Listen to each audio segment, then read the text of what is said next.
안녕하세요. 국회 과방위원장 최민희입니다. 기자회견에 앞서 먼저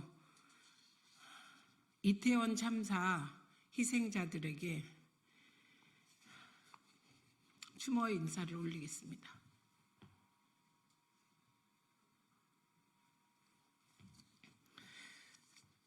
저는 오늘 국민의힘 추경호 원내대표를 국회 윤리위에 제소하기 위하여 이 자리에 섰습니다. 국민의힘 추경호 원내대표는 여당 원내대표라는 지위를 남용하여 상임위원장의 정당한 회의 진행에 대해 부당한 영향력을 행사하고 있습니다. 이는 국회의원 윤리실천 규범에서 명시하는 직권남용 금지를 위반한 행위입니다. 특히 이 과정에서 그 어느 상임위보다 열심히 일하는 민주당 상임위를 만들려는 민주당 각 상임위의 노력을 두고 지금까지 보지 못한 기이한 행태라며 모욕하기까지 했습니다. 이에 추경호 원내대표를 국회법에 따라 윤리특별위원회에 제소합니다. 10월 25일 추경호 원내대표는 저에 대해 직권남용에 해당한다며 윤리위원회에 제소할 것이라는 입장을 밝혔고 국민의힘은 실제 이날 저를 윤리위원회에 제소했습니다. 하지만 직권남용을 한 사람은 제가 아니라 추경호 원내대표입니다. 윤리위에 제소돼야 할 사람도 제가 아닌 추경호 원내대표입니다. 사실은 이렇습니다. 지난 10월 24일 과방위 국정감사 중 국민의힘 최수진 의원은 질의시간에 피감기관에 대한 질의가 아닌 위원장에 대한 공격을 자행했습니다. 갑질 운운하는 모욕적인 표현으로 위원장 개인을 공격하며 흔들고 위원회의 정상적인 운영을 방해했습니다. 이는 국회법 제102조와 제146조를 위반한 발언입니다. 저는 여러 차례 이에 대한 자제를 요청하며 국정감사 질의를 할 것을 당부했습니다.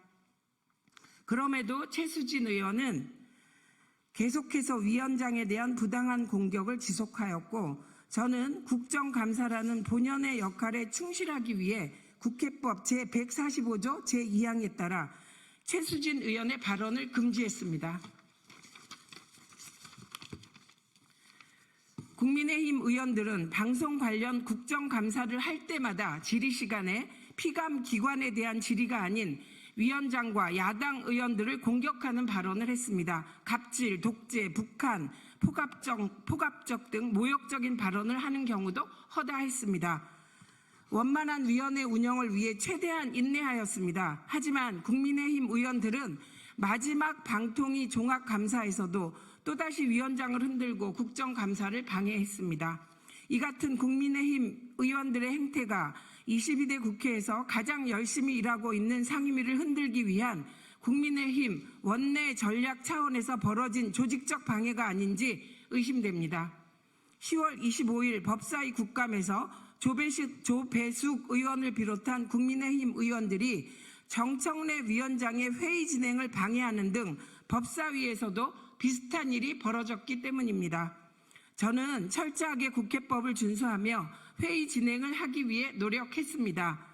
국정감사를 하면서 피감기관에 대한 질의가 아니라 위원장이나 야당 의원들에 대해 비난하는 것이야말로 국회의원의 지위를 악용한 권한 남용입니다. 명백히 국회법을 위반하며 위원장을 공격하는 위원에 대해서도 바로 발언권을 박탈하지 않고 피감기관에 대한 질의를 하도록 자제를 요청하고 또 요청했습니다. 이러한 저를 징계 대상이라며 윽박지르고 열심히 일하려는 과방위를 방해하려는 추경호 원내대표야말로 집권 여당 원내대표의 권한을 남용하고 있습니다. 저와 과방위는 아무리 흔들어도 흔들리지 않을 것입니다. 앞으로도 계속 과방위에 주어진 방송 장악 저지 등 책무를 최선을 다해 할 것입니다. 더 이상 과방위를 흔들려는 헛된 시도는 그만하고 정상적인 위원회 운영에 협조하길 촉구합니다. 과방위는 할 일이 너무나 많습니다. 2024년 10월 29일 국회 과학기술정보방송통신위원회 위원장 최민희.